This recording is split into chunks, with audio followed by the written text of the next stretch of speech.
రావి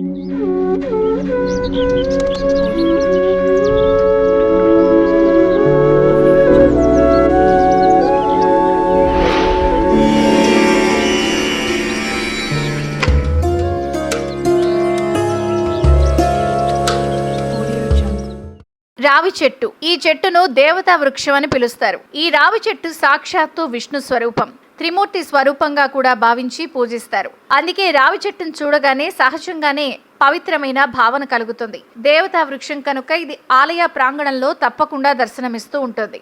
రావి చెట్టు అనిత్యం ఆరాధించవలసిన వృక్షమని పండితులంటారు.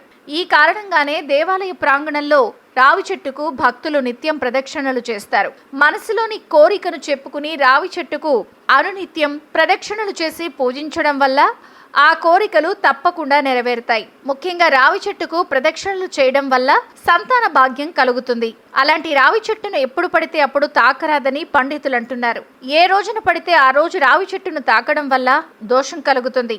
అందువల్ల కేవలం శనివారం రోజున మాత్రమే ఈ వృక్షాన్ని తాకాలి అని పండితులు సూచన చేస్తున్నారు.